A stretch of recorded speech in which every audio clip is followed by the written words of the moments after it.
زما ژوند د ملاتوب د دوایانو دی، د دواګانو نه. دواګانې به دا مشران کې زه دوایانې ورکوم، میډیسن ستنې وام. او ځینې ټایم کې چې ډېر روانې څوک کوي چې بیا د ډانګرو وام. نو نواب دیر چې کله پابندي ولګوله چې د مدرسې او د قرآن سبق بنئ، د سکول سبق بنوي، په دیر کې به څوک تخته او قلم نشي راغستی. الله رب العزت دې زما نیکه محترم خطیب صاحب الله دې د هغې قبر کې خپل رحمتونه راوورئ. د جنت د باغچو نه دې یو باغچه جوړه کړي. یقیني به نواب دیر چیلنج که دې سیمې او دې ځمکې ته راغی، علوم نبوي خپل بچو ته ورکړه، لوی لوی افسران یې پکې جوړ کړه، د معاشرې خیرخواه یې پکې جوړ کړه. د وخت نواب یې چیلنج که خو سر یې ورته ښکته نه که. زه د هغه نیکه نمسی یم، زه د هغه دیوبندي په خاندان کې پاللی شوی بچی یم. هر څه کوو خو سر چا ته ټیټوو نه، سر چا ته ښکته کوو نه، غلامي قبلوو نه. دا ولې تاسو به وایئ چې داسې تیز لاړه؟ نه نه نه نه نه نه، تیز نه یم تللی، مجلس طرف ته راځم، تاسو به تش نه ځئ انشاءالله. د دې علماو خوا ته چې راځئ نو خیر هی خیر دی، دلته به تاسو ته شر نه میلاویږي. ما خپله مشاهده کړې د علماء دیوبند په خوا کې ما د اوسه پورې چېرته شر نه دی لیدلی. دا د خیر خلک دی. نو تش به نه ځئ، خالی به نه ځئ. و چونکې مونږ سرټیټي یا سرټیټوب سبجیکټ کېده، سرنډ کېده، دا ځکه نه قبلو. د هغې وجه دا ده چې مونږ قرآن ته کینو، قرآن یادوو، علوم نبویه ته کینو، د محمد رسول الله خبرې یادوو، او د الله کلام او د رسول الله کلام دا مغلوبه کېدو له نه دی راغلی، دا سرټیټي له نه دی راغلی، دا سرنډر کېدو له نه دی راغلی، دا غلامېدو له نه دی راغلی، دا مظلومه کېدو له نه دی راغلی، دا غالب کېدو له راغلی دی، دا د سټیټ هولډر جوړېدو د پار راغلی. نو چې زه کم کلام ته ناست یم، کم رسول پالو کوم، زه وارث یم چې هغه چاته سر نه دی ټیټ کړی. د قرآن یو یو آیات دا د غلامۍ درس نه ورکوي، دا د حریت درس ورکوي. نو بیا به زما علما ولې چاته سر ټیټوي؟ بیا خو ګوره زموږ ژوند د قرآن سره متصادم شو. ګورئ دا بیا ټکراو راځي. مولانا ځان پوهه کا که هې کې نو بس بیا پګړۍ او رومالونه درې کوي، بیا دوکانونه کلاو کوي، بزنس شروع کوي، ټریکټر ټرالۍ چلوئ چې خان او ملک تمسار ټیټ کو. دا ملا توب نه دی، دا عالم توب نه دی. عالم طالب او ملا ته قرآن او حدیث دا درس ورکوي چې دی به سر نه ټیټوي، دی به غلامي نه قبلوي. نو الحمدلله دا ځمکه، دا سیمه، د دې تاریخ داسې دی چې دی چېرته د وخت جابر بادشاه ته، د وخت جابر خان او ډکټیټر ته، ملک او خان ته چېرته سر نه دی ټیټ کړی. زمونږ نیکه به یو واقعه ویله، وایي داسې دې ځای کې پرخو ځای شته. نو وایي زه جومات نه راووتم، نو وایي دلته یو خان و، وایي ما ته یې وایي چې زمونږ کور ته ورسه دا غوښه ویسه. وایي په ځان نه ومه پوه شوی، په دې ځای مې وایي و چې زه ملا یم، ستا د کور نوکر خو نه یم. شکر الحمدلله خان نه جزانه بهینه. نو بهرحال دا ستره ځمکه، دا زرخیزه ځمکه، الله رب العزت دې د باباجي قبر د جنت یو خوشبوداره حصہ وګرځي. الله رب العزت دې باباجي او د هغې په خاندان باندې خپل رحمتونه راوورئ. الله دې د هغوی دنیا او آخرت ښایسته کړي چې د هغوی په ذریعې سره رب کائنات نن دا پوره سیمه د مردان ډویژن او خیبر پختونخوا او ټول پاکستان کې د دارالعلوم شیرګړ فیض یافته د هغې علما د هغې طلبا او قرا د ملک به دې ګوټ ګوټ کې د خیبر پختونخوا به دې سیمو کې په هرو ګوشو ګوټ کې لګی دي د الله رب العزت او د محمد رسول الله تعلیمات او شریعت عام کوي. دا سعادت دې ځمکې ته ملاو دی. زه د علماو ته مبارکباد پیش کوم چې تاسو ډېر لایق تحسین یې د مبارکباد مستحق یې چې په دې ځمکه پیدا یې. دا ډېره درنه ځمکه ده او ډېر دروند مجلس دی. محمد رسول الله فرمایي صلی الله علیه و آله وسلم مجمع کې چرته یوه ژبه د درود شریف د وینا نه پاتې نشي، وچه خوله پاتې نشي. کله چې د جانان نامه ویلی کېږي ټولو له پکار دي چې بلکل د زړه په شوق سره او مینه محبت سره سوی صلی الله علیه و آله وسلم. هزاروی بابا به فرمایل رحمت الله علیه ساسو د دې سیمې سره ډېر محبت هغه فرمایل که څوک وایي چې د جانان ملاقات ته لاړ شم نو سلام دې ډېر لیږي. زمونږ کره شپه وه نو چې کله دا خبر وکړه لکه طلباو پری پیکیج در کوم. پری پیکیج دا به نه وایي چې څه نشته، هر څه شته. د مولا نه بل غني شخصیت د دنیا په ځمکه نشته د رب کائنات. نو باباجي وفرمایل مجلس کې الله رب العزت ته وبخي وایي که څوک مدینې ته تلل غواړي د جانان ملاقات غواړي که ډېر هم تنګ دستی او کمزوری ادي درود شریف وایي الله به د خپل جانان سره ملاو کي. ما چې دا خبره واورېده بزرګان دي د بزرګانو خبره خو د کاڼي کرښی بلکل په خپل نشانه باندې پټ لګي او بیا د هزاروي بابا په شانتې چې عاشق رسول وي نو په هغې کې خو د سره شک نه. نو زما مور هم درود شریف شروع کړو دننه لاړم مې بیبي لار ملاو شوه. بابا وایي چې درود وایي جذوبه. زما مور هم ورته کار ووې ما هم ورته کار ووې مور مې هم لاړه او الحمدلله زه هم لاړم. ځکه وایم چې درود شریف وایي که څوک وایي چې د مدینې د جانان ملاقات ته لاړ شو دا ډېر اسانه طریقه ده. صلی الله علیه و آله وسلم زم چې حرم کې ودرېدم د جانان روضې ته ودرېدم مه جانان ستا جانان راته طریقه ښودلې وه چې درود وایه ستا جانان خپل جانان ته راورسولم. هزاروي بابا یې جانان و که نه که نو هزاروي بابا خو پېژنې که تاسو به پیژنئ تاسو پیژنئ څوک ده څوک مولانا عزیز الرحمن هزاروي صاحب رحمه الله. نو بس چې کله د جانان نامه راځي نو په خولو باندې ستاسو دا جاری پکار ده دا خوله وچه نه ده پکار. مونږه فدایان یو مونږه عاشقان یو مونږه سرشیندلي یو مونږه امتیان یو که یو نو د صرف د محمد رسول الله صلی الله علیه و آله وسلم د هغې تعلیمات دي وینا ده په ما نامه واخیستی شي څوک هم په ما باندې درود او سلام راولیږي د هغوی په نامه یا اعمال کې لس نیکیانې ولیکلی شي یو ځای کې خیریم کړي دي. ګورئ چا زما په نامه باندې درود شریف زما په نامه راونه لیږو زما د نوم اغستو سره نو هغه دې څه شي هغه دې هلاک شي. نو ګورئ مسله باریکه ده نو چې کله د جانان نامه اخیستی کېږي نو ټول به څه وایو شاته نه مواد راکئ یو ځلې بیا دا مشران مو وایي کشران لږ خاموشه شئ مشران وایي ماشاءالله ماشاءالله. نو محمد رسول الله صلی الله علیه و آله وسلم فرمائی امام غزالی رحمه الله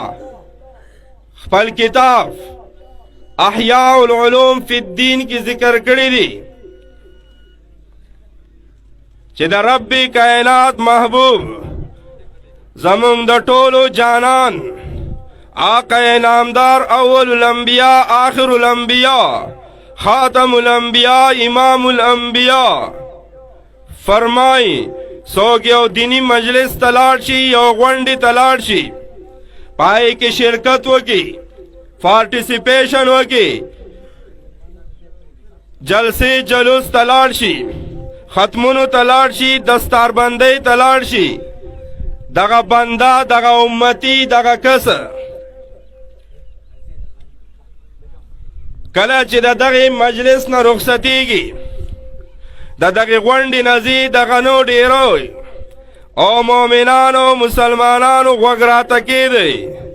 تش په نه ځئ د خیره توجه غواړم د اوبو والا سټاپ شی لکه د اوبو والا سیټ شي دومره ګرمي خو نه ده که ده اوبو والا کښېنئ خفه نه شئ ګورئ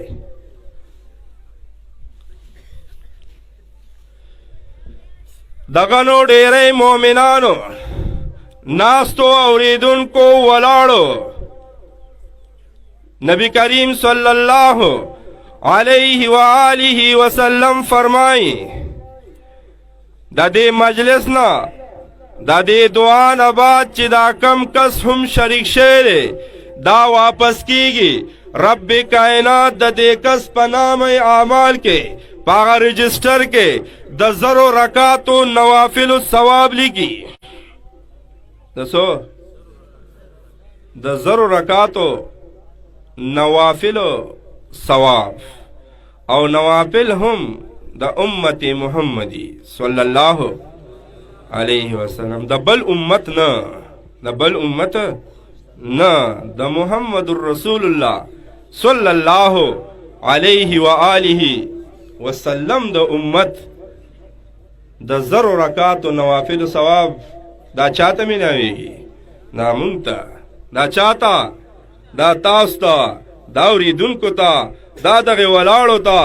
دا د ناستو ته دا د سیکیورټي والا ته دا د انصار والا ته د ټولو ته په جمع سره کله چې دا مجلس او دا جلسه ختمیږي د دوی په نامه اعمال کې به څه لیکلی کېږي زر رکعاتو نوافلو ثواب نوافل خو پیژنې که نه کم ایکسټرا منشي سپوایز د هغې ثواب ملاویږي ما پکې دا ټکی وي چې د امت محمدي صلی الله علیه وسلم د دې لږ وضاحت وکړم چې دا مې پکې ولي وي د نورو امتونو ولې نه نو ډېر اوږد حدیث دی زه به ترې صرف اکپش راغونډ کړم چې عیسی علیه السلام سره خپل امتي ملاقات وشو چې هغې 1500 کاله عبادت کړه خو جبریل امین عیسی علیه السلام ته ووی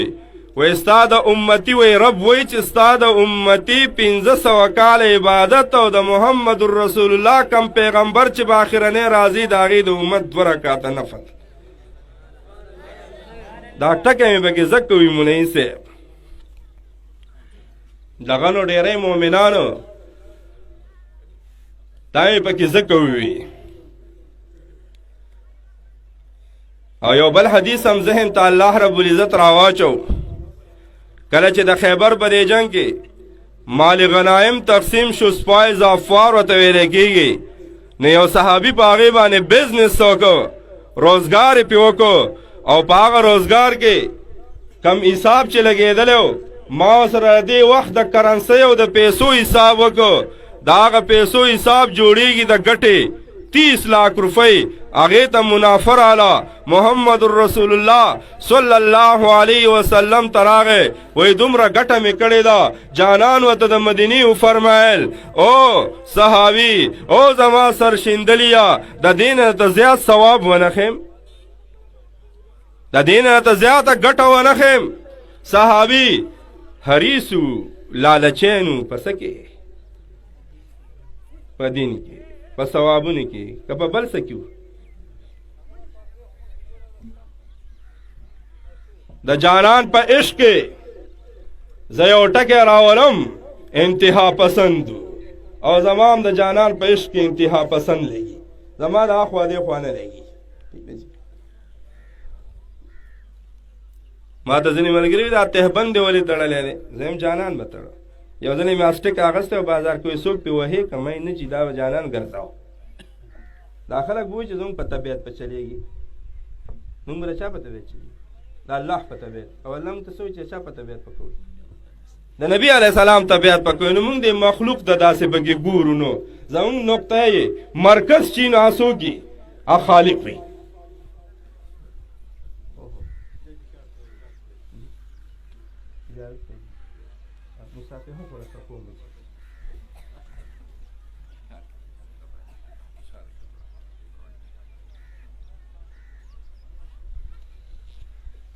الله اکبر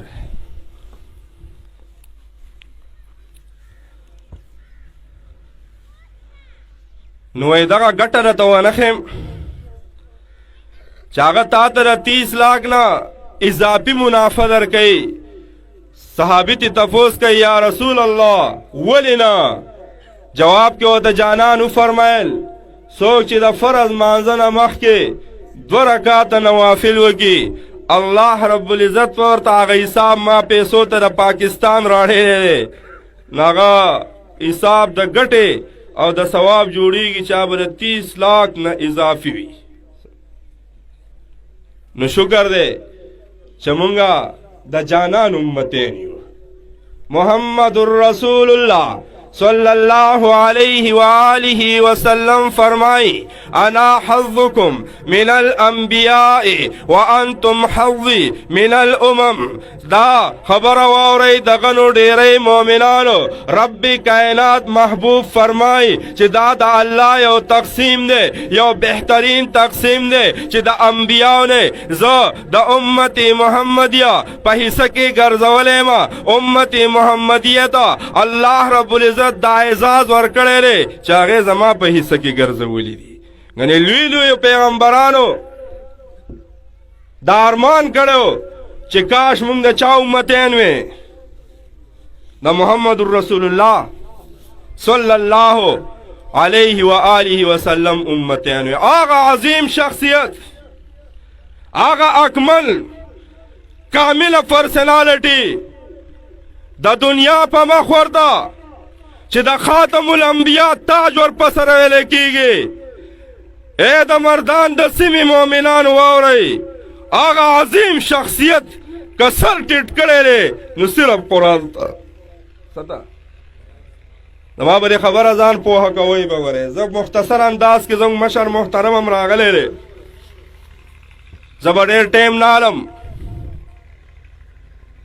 الله رب العزت په ما باندې دې مشرانو دا سورې لري ځینې خلک ما ته وایي نیغ نیغ کېږي زه یم زما مشر نیغ نیغ دی نو کشر خو به یي نیغ نیغ وایي بریک دې نه لګي زه یم زما علماو دیوبند بریکونه نه لګي نن سبا خراب شوي دي بریکونه زموږ نه لګي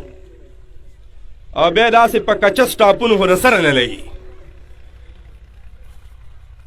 په کومو سټاپونو باندې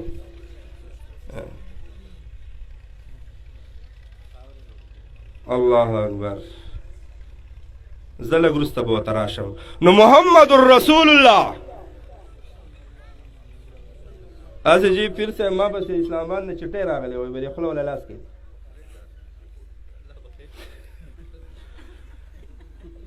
ما مور سره کېناستم زما مور بیماره ده ټول ووایي چې الله ورته صحت ورکړي ما بیبي تا به ننګ کو چې ما دې بچي له چېرته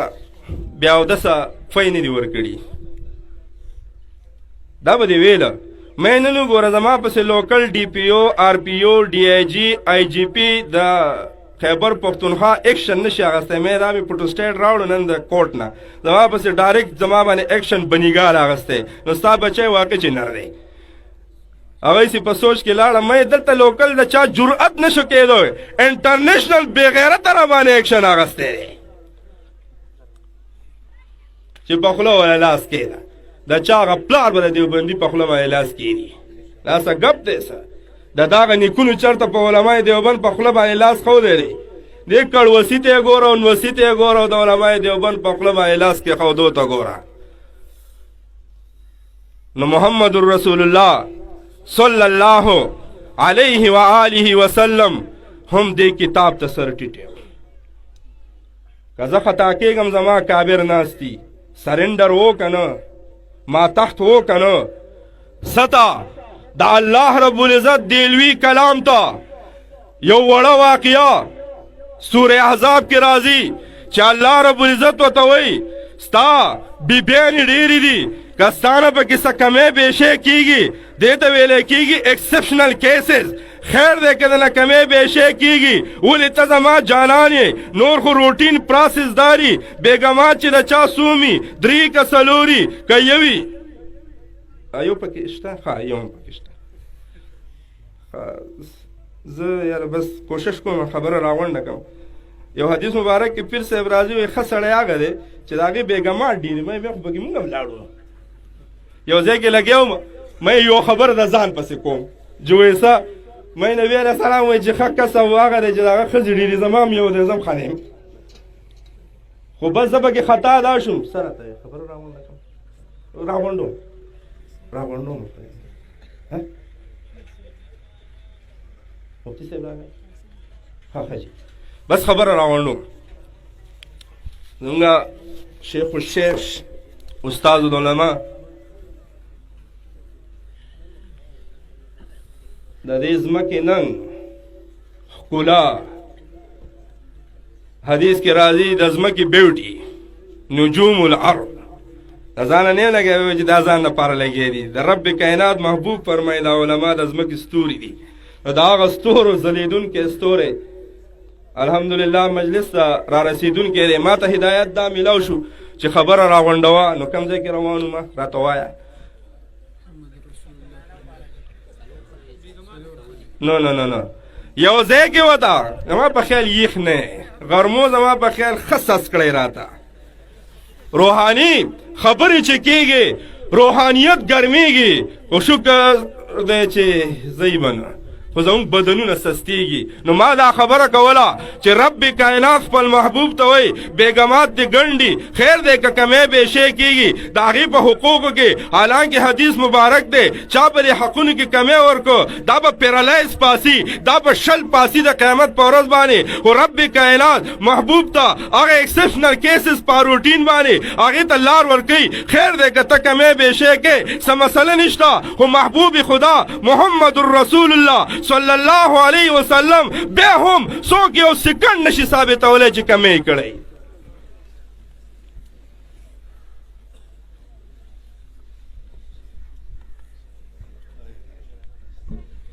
नारे तकबीर सर बकप सर बुलंद कल भी बाबा की जिंदा था कल भी बाबा की जिंदा था शेखुल हदीस हज़रत मौलाना मोहम्मद कासिम से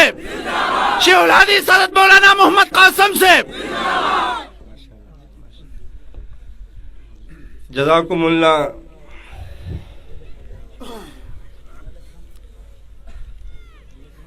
اختر دې سپرلی دی په دې سیمه باندې په علماو باندې عامیانو باندې عوامو باندې دغه نو ډېرې په مؤمنانو باندې الله دا اختر او دا سپرلی مبارک کا نو محمد رسول الله ټول وایي صلی الله وسلم عرفان صاحب څه شو څونه خبره ښه ټیک دی جی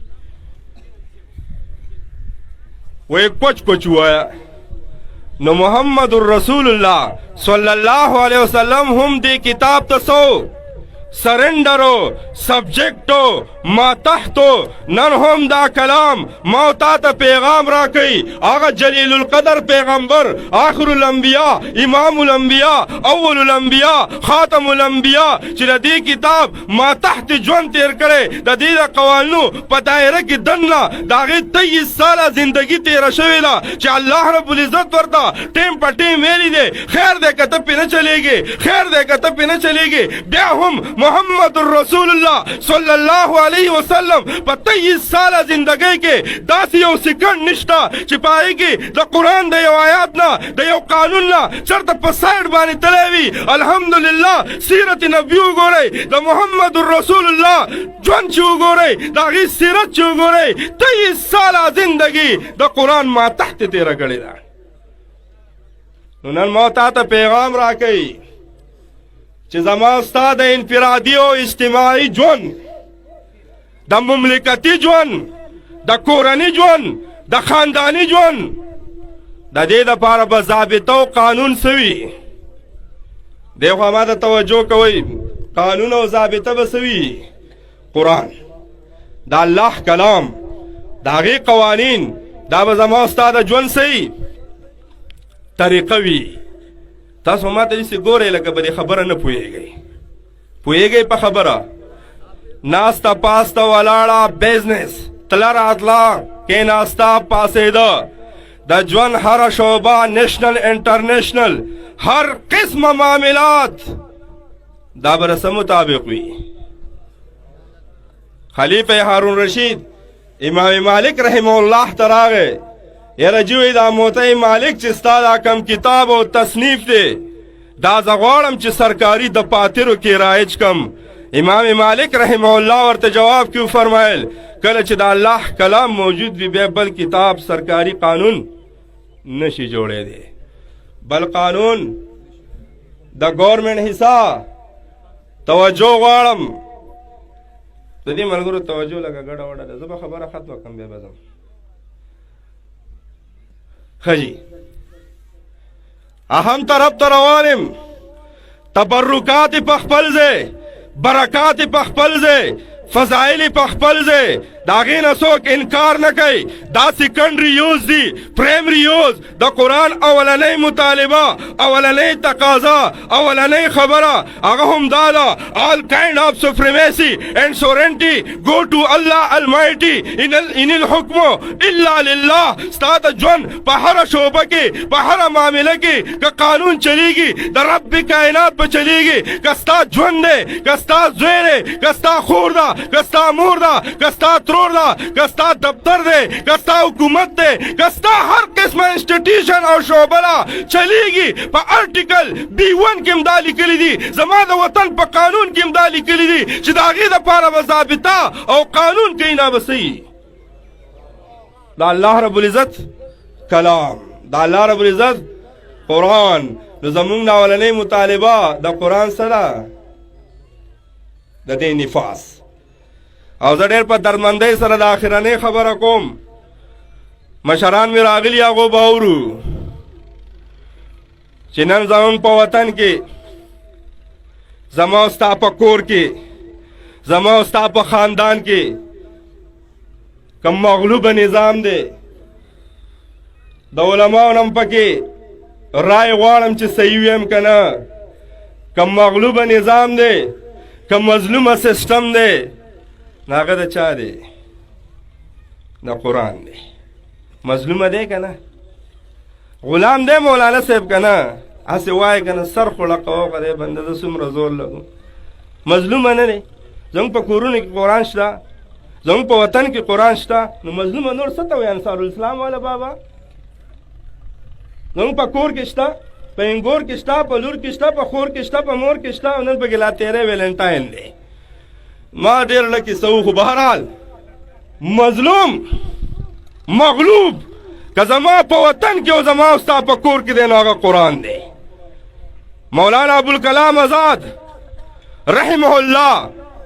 ما ته پیر صاحب یو بابا ډېر نیک شو په یو جلسه کې، وایي دا ته څه چې قرآن داسې مغلوب دی او غلام دی او را نیک شو. ما ورته نیغېږه بابا خپله دایره کې اوسه. ما ته ادب ښودلی خو تا دایره کراس کړه نو اوس ته ځم لږه دایره کراس کوم په آدابو کې. تا خپل خور له حصه ورکړي. مجلس نه روان یم، وایم مزه بابا که نه چې حساب 2 په 2 2 جمع 2 مساوي 4. زه راته ښیم که نه چې ستا په کور کې قرآن مغلوبه دی، مظلومه دی. او خبرې چې کمې کوي مولوي صاحب دا خبره دې ټیک ونه کړه. مولوي صاحب چې کومه خبره کوي ټیکې کوي. مولانا ابوالکلام آزاد رحمه الله هغه جمله پاغی اجازت اخلم ایک وہ قرآن تھا، ایک وہ کلام عظیم تھا جو آج سے 1450-1500 سال پہلے مدینہ اور مکہ کی گلیوں میں پھرتا رہا. ہر گھر کا، ہر خاندان کا उस स्टेट का कानून और उसूल और ज़ाबिता बना रहा। आज भी वही कुरान है, लेकिन आज के मुसलमानों ने उन्हें कपड़े में बंद कर दिया है, अलमारी की जीनत बना रखा है, उन्हें फसाइल के लिए, चूमने के लिए इस्तेमाल किया जाता है। एक वो जमाना था कि जब कुरान मक्का और मदीना की गलियों में फिरता रहा। कानून सहाबो दुनिया तवर का, मोहम्मद रसूलुल्लाह पूरे इंसानियत तसवर को कानून वर्क नन हम दरे कानून द पारा। अल्हम्दुलिल्लाह उलमाए देवबंद, अवैध उलमाए देवबंद, सरखेल जमात जो पखपल जब की चतरे वेम चिल्लान दे शोबो त न बारान प्रीदियो न त अनवर तोदवाले प्रीदी दाजा खपल को जेम दादे से चतरे द शेख बाबा जी खपल योसिस में जोड़ करे चिक तबलीग तम स तोदवाले राजी द हालात नंदा पे से सोरे गई कचर त बारान और गले पे राजी द बल चाना द बल चाना न दा चतरे चिदन द का शोबर सन बच गई द गले ना